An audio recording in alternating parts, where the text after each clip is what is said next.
नमस्कार दोस्तों। तो फाइनली एक गवर्नमेंट चेंज के बाद जो है कनाडा के अंदर एक बहुत बड़ा सुधार दिखाई दे रहा है। कनाडा में जस्टिन ट्रूडो के हटने से, जस्टिन ट्रूडो जिसने पूरी तरीके से खालिस्तानी टेरर को आप कह लो सपोर्ट किया, फीड किया और भारत के खिलाफ उनको खड़ा किया एक तरीके से, मतलब ट्रूडो की बेवकूफ़ी की वजह से वो खालिस्तानी टेरर इतना आगे बढ़ पाया कनाडा के अंदर। खैर, उसकी गवर्नमेंट चेंज होने के बाद मार्क कार्नी की गवर्नमेंट आने से एक चीज़ तो बहुत यहाँ पर सॉलिड हुई है, दैट अब कनाडा फाइनली इस चीज़ को एक्सेप्ट करना शुरू कर चुका है। तो एक रिपोर्ट पब्लिश की है खुद कनाडा की सरकार ने और उसमें उन्होंने फाइनली इस चीज़ के ऊपर फाइनली इस चीज़ को उन्होंने एक्सेप्ट किया है कि कनाडा के अंदर खालिस्तानी एक्सट्रीमिज्म है और ये Khalistani extremism with in years बहुत बड़ा हुआ है। और ये खालिस्तानी एक्सट्रीमिज्म जो है वो भारत के लिए हमेशा लगातार ये लोग कोशिश करते हैं, भारत को हमेशा जो है गिराने की कोशिश करते हैं, भारत की टेरिटोरियल इंटीग्रिटी सोवरेनिटी के खिलाफ ये लोग काम करते हैं।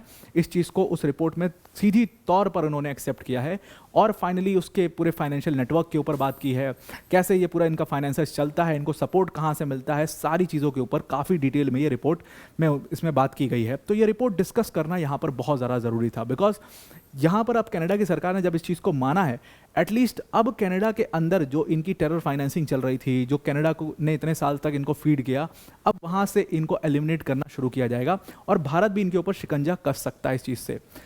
और भारत के अलावा भी जहाँ पर भी ये जिस भी देश में है वहाँ पर इनके ऊपर शिकंजा कसा जा सकता है, क्योंकि इसके रूट्स सारे कनाडा से निकलते थे, तो ये हमेशा बच चले जाते थे, कनाडा में जाते बच जाते थे।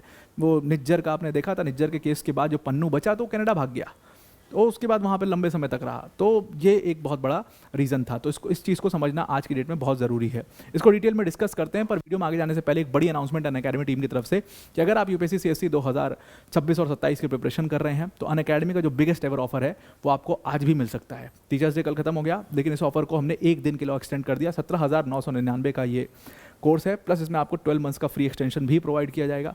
अनअकैडमी के टॉप एजुकेटर्स जैसे मृणाल सर, प्रतीक सर, सुदर्शन सर जैसे एजुकेटर्स आपको इस बैच के अंदर पढ़ा रहे होंगे। ये बैच आपके बहुत ज़्यादा काम आने वाला है, तो इस बैच को आप ज़रूर से ज़रूर ज्वाइन करिए। डिस्क्रिप्शन में हमने लिंक इसकी दे दी है और उस लिंक पर क्लिक करके आप इस बैच को ज़रूर से ज्वाइन कर सकते हैं।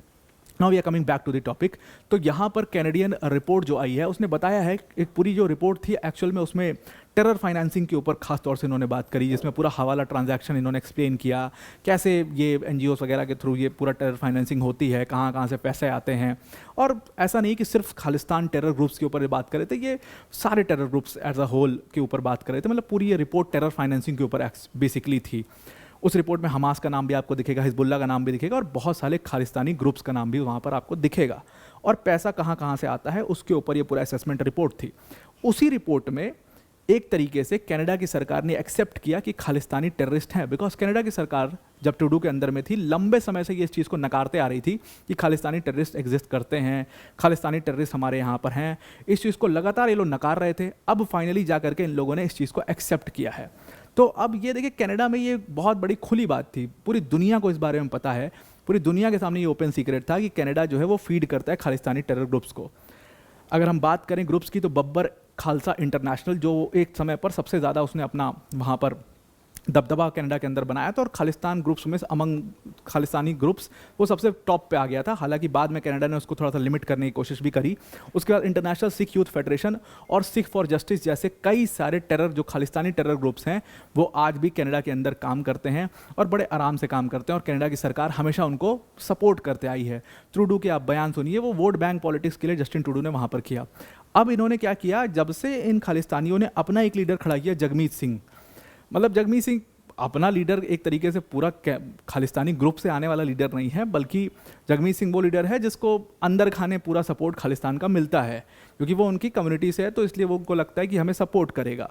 तो जगमीत सिंह जब से आया तो ट्रूडो को समझ में आ गया और बाकी पार्टीज़ को भी समझ में आया कि ये वोट बैंक पॉलिटिक्स, और कितने वोट के लिए, मतलब 1-2% के लिए आप इतनी बेइज्जती करा रहे हो अपने पूरे देश की, वहाँ के लोग भी परेशान हो गए। तो फाइनली ट्रूडो का तो आपने देखा क्या हाल हुआ इसकी वजह से। ट्रूडो हटे, मार्क कार्नी आए और मार्क कार्नी ने शिकंजा कसना इन लोगों के ऊपर शुरू किया। उसी से रिलेटेड ये रिपोर्ट है, जहाँ पर ये गवर्नमेंट ऑफ इंडिया का वेबसाइट, गवर्नमेंट ऑफ कनाडा का वेबसाइट आपको दिखाई दे रहा है।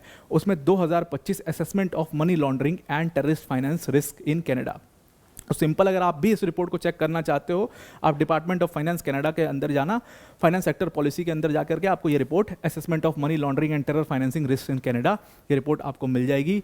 और इस रिपोर्ट में आपको साफ साफ मिलेगा किस तरीके से पूरी टेरर फाइनेंसिंग कनाडा के अंदर चलती है, मनी लॉन्ड्रिंग कैसे होती है, हवाला ट्रांजैक्शन और इन सब का पूरा नेटवर्क है। लेकिन हमारे लिए जो इंपॉर्टेंट बात है वो एक्चुअल में खालिस्तानी ग्रुप कैसे काम करते हैं, उसमें मैं आपको सीधा सीधा उस पैराग्राफ पे लेकर के आता हूं, जिससे हम डायरेक्ट सीधे सीधी बात करें। तो एक वहां पर हेडिंग है पॉलिटिकली मोटिवेटेड वायलेंट एक्सट्रीमिज्म की, और इस पॉलिटिकली मोटिवेटेड वायलेंट एक्सट्रीमिज्म में आप देखोगे तो कनाडा के अंदर जो, जैसे यहाँ पर एक क्रिमिनल कोड है, ठीक वैसे ही कनाडा के अंदर भी एक क्रिमिनल कोड है, क्रिमिनल कोड ऑफ कनाडा कहते हैं उसको। उसमें कई ग्रुप्स का नाम है, जैसे हमास आपको यहाँ पर दिखाई दे रहा है, हिजबुल्ला दिखाई दे रहा है, और Khalistani violent extremist group Babbar Khalsa international और इंटरनेशनल सिख यूथ फेडरेशन। तो फाइनली इस रिपोर्ट में इन्होंने बताया कि हमारे क्रिमिनल कोड ऑफ कनाडा के अंदर ये सारे ग्रुप्स हैं जिनको हम टेरर एंटिटीज़ मानते हैं। अगर आप शुरुआत में देखोगे तो इन्होंने इसको टेरर एंटिटीज़ माना है, मतलब इन्होंने माना है कि ये ग्रुप्स टेररिज्म फैलाते हैं और ये ग्रुप्स टेरर एंटिटीज़ हैं। लेकिन यहाँ पर आप इंपॉर्टेंटली एक चीज़ देखिए कि इन्होंने यहाँ पर जो पन्नू का ग्रुप है, सिख फॉर जस्टिस, उसको इंक्लूड नहीं किया है। मतलब वो अभी भी इससे बचा हुआ है और वो बड़े आराम से अभी भी थारी टेरर फाइनेंसिंग और वो अथॉरिटीज़ की नज़र में नहीं है, बड़े आराम से अभी भी काम कर सकता है। हालांकि बब्बर खालसा इंटरनेशनल तो अब ऑलमोस्ट ख़त्म हो चुका है और इंटरनेशनल सिख यूथ फेडरेशन भी ज़्यादा कुछ उसमें बचा नहीं है। तो ज़्यादा SYF और बब्बर खालसा इंटरनेशनल ये लोग ज़्यादा इंपॉर्टेंट नहीं है। आज की डेट में जो सबसे ज़्यादा ऑपरेशन कॉस्ट जिसकी है और सबसे ज़्यादा ऑपरेशन जो करता है वो एक्चुअल में पन्नू का ग्रुप है, that is Sikh for justice. उनका नाम यहाँ से गायब है। खैर चलिए, देर सही सवेर सही, कुछ तो स्टेप लिया गया। दूसरी चीज़ यहाँ पर इंपॉर्टेंट बात ये थी कि ये टेरर फाइनेंसिंग एक्चुअल में चलती कैसे है। सीधी सीधी तौर पर यहाँ पर इस ग्रुप में इन्होंने एक्सेप्ट किया है कि ये पूरा जो खालिस्तानी वायलेंट एक्सट्रीमिस्ट पूरा नेटवर्क है ये NPO सेक्टर से चलता है, नॉन प्रॉफिट ऑर्गेनाइजेशन और NGOs का इस्तेमाल करके ये पैसे जो हैं ये लोग लेते हैं, बाहर से सारी फाइनेंसिंग आती है और बाहर से जो फाइनेंसिंग आती है इससे पूरा अपना ऑपरेशनल कॉस्ट निकालते हैं। अब देखिए क्या है कि सीधी तौर पर अगर आप फंड रेजिंग अपने कनाडा के अंदर करते तो फंड रेजिंग जो है उसको करने में आपको बहुत दिक्कतें आती अगर आप सीधा अपने उस ग्रुप के नाम से करते हो। तो अब जहाँ पर भी डायस्पोरा इनका रहता है, जो खालिस्तान से वास्ता रखता है, जो खालिस्तान को सपोर्ट करता है, वो इनको पैसे डोनेट करता है और उसी पैसे का ये पूरी तरीके से अपने ऑपरेशनल कॉस्ट में इस्तेमाल करते हैं, उसको कई नेटवर्क से घुमा करके। ठीक इसी तरीके से हिजबुल्ला भी काम करता है, ठीक इसी तरीके से हमास भी काम करता है, ये सारे टेररिस्ट ग्रुप काम करते हैं। एकदम वैसे ही समझ लो आप खालिस्तानी एक्सट्रीमिस्ट ग्रुप भी काम करते हैं यहाँ पर डोनेशंस लेकर के। अब इन्होंने बताया कि ये जो ग्रुप्स हैं ये बहुत बड़ा खतरा है पूरे दुनिया के लिए, कनाडा के लिए तो है ही खतरा, भारत के लिए देखो, भारत का नाम इन्होंने यहाँ पर लिखा है कि ये लोग भारत की टेरिटोरियल इंटीग्रिटी और सोवरेनिटी के खिलाफ जो है पूरी षड्यंत्र रच रहे हैं और पंजाब में ये एक इंडिपेंडेंट स्टेट जो है वो स्थापित करना चाहते हैं। तो इंडिया के लिए तो इनकी औकात नहीं है वैसे इंडिया के ऊपर इतना कुछ करने की, लेकिन कनाडा के लिए ज़्यादा बड़ा खतरा बन गए। कनाडा में इन्होंने ज़्यादा उत्पात मचा दिया और इसी वजह से आपको ध्यान में होगा कि कनाडा में लोग जस्टिन ट्रूडो के बहुत खिलाफ हो गए।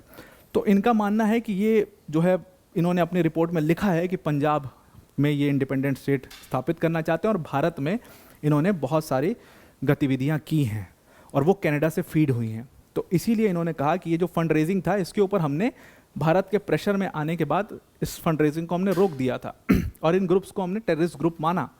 लेकिन अब इन्होंने क्या किया, अपना पूरा तरीका बदल दिया। अब इन्होंने बहुत छोटे छोटे ग्रुप्स बना दिए कई सारे बैनर्स के तले। उन सारे ग्रुप्स से फंड रेजिंग होती है और वो फिर एक सेंट्रलाइज नेटवर्क में आती है और फिर उससे ही अपना ऑपरेशन कॉस्ट निकालते हैं, जो कि बहुत मुश्किल होता है पकड़ पाना इनको। तो अब कर क्या सकते हैं, तो अब इन्होंने इस रिपोर्ट में लिखा कि हम क्या कर सकते हैं, हम इसको केस बाय केस बेसिस दे सकते हैं। हमारे पास जैसे जैसे जो केस आ रहा है उसको हम रजिस्टर करें और उस ग्रुप को हम बैन करते जाएँ, उस ग्रुप के सारे फाइनेंशियल असेसमेंट्स करें और इसमें भारत की सरकार का भी इसमें मदद लें, कौन कौन वहाँ पर वांछित है और कौन कौन यहाँ पर कनाडा में ऑपरेट कर रहा है उसका हमें पूरी लिस्ट मिल जाए, तो हम इस खालिस्तानी टेरर एक्सट्रीमिज्म को रोक सकते हैं। और भारत के साथ जो हमारे टाइज़ हैं उसको ख़राब करने में भी यहाँ पर खालिस्तान कहाँ था। अब यहाँ पर मैं आपको थोड़ा सा वक्त में पीछे ले जाऊँगा। आपको याद होगा कि निज्जर, हरदीप सिंह निज्जर नाम का एक खालिस्तानी टेररिस्ट जो है वो जब मारा गया, उसका जब मर्डर हुआ, तो ट्रूडो को इतना गुस्सा आ गया, ट्रूडो को इतना बुरा लगा कि उन्होंने सीधे तौर पर यहाँ पर भारत की सरकार पर उंगली उठा दी। NSA दोवाल का नाम ले लिया उसमें और उसके साथ अमित शाह जी का भी नाम ले लिया उन्होंने। अब आप सोचिए कि एक आतंकवादी के मरने पर ट्रूडो को इतना गुस्सा आया था और उसके बाद फिर टाइज बहुत ख़राब होते चले गए, इतने ख़राब हुए कि दोनों कंट्रीज़ ने अपने अपने डिप्लोमेट्स को वापस बुला लिया। सेम बात यहाँ पर इस रिपोर्ट में कही कि दोनों कंट्रीज़ के टाइज को ख़राब करने में खालिस्तानियों का बहुत बड़ा हाथ है और इसीलिए इनको हटाना पड़ेगा। तो जब वहाँ पर गवर्नमेंट चेंज हुई है और वहाँ पर मार्क कार्नी आए हैं तो फाइनली उन्होंने शिकंजा कसना शुरू किया है और इससे उनके भारत के रिलेशंस भी दोबारा से अच्छे सेटअप हो रहे हैं। तो ये भारत और कनाडा दोनों के लिए बहुत अच्छी खबर है और ये रिपोर्ट बहुत अच्छे से खालिस्तानी एक्सट्रीमिज़म को समझाती है। तो आई होप आपको पूरा आर्टिकल समझ में आ गया होगा और अगर अब आपको हमारे आर्टिकल्स अच्छे लगते हैं तो उसको आप लाइक, शेयर और सब्सक्राइब ज़रूर से करिए। और जो ये QR कोड है इसको स्कैन करके आप वर्ल्ड अफेयर्स बाय अनअकैडमी का जो ऑफिशियल टेलीग्राम चैनल है उसको ज़रूर से ज़रूर ज्वाइन कर लीजिए। तो आज के लिए इतना ही। Thank you and have a nice day.